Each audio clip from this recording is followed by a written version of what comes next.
Thanks, Ira. You make a great cover boy. Gwyneth Paltrow and Jude Law are two of Hollywood's most popular actors. These days, they can be seen as regularly on the tabloid pages as the movie screen. Their friendship began when they co-starred in 1999's The Talented Mr. Ripley. And as Harry recently found out, their new high-flying film has brought them even closer together.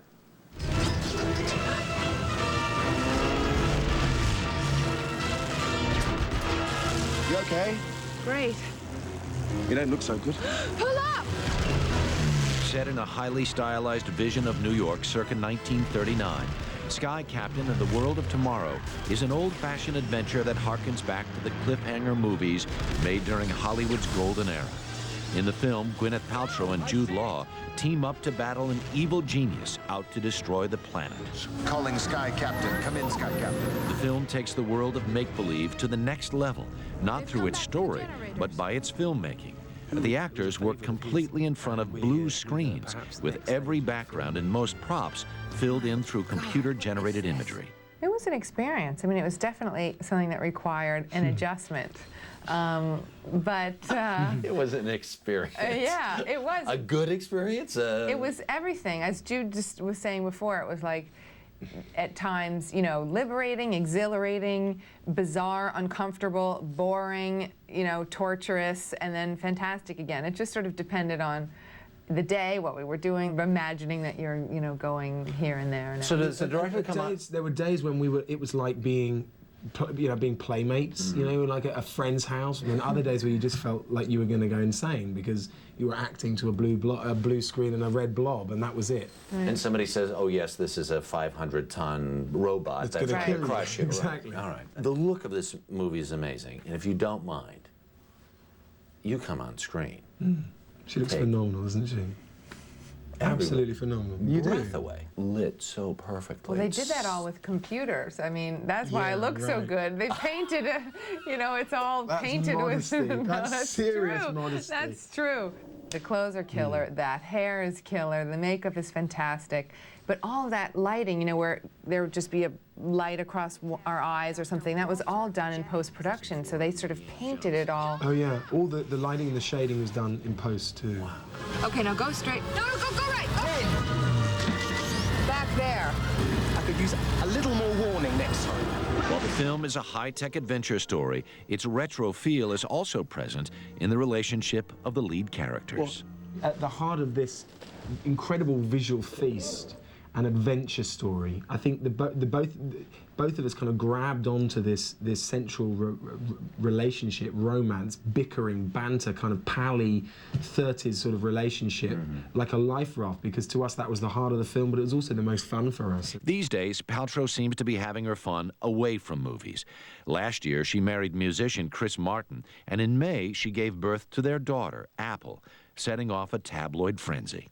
One of the things that I read that you said was, until you had Apple, this is not an exact quote, but it was almost like I had never experienced this kind of love before. That's true. That is absolutely true.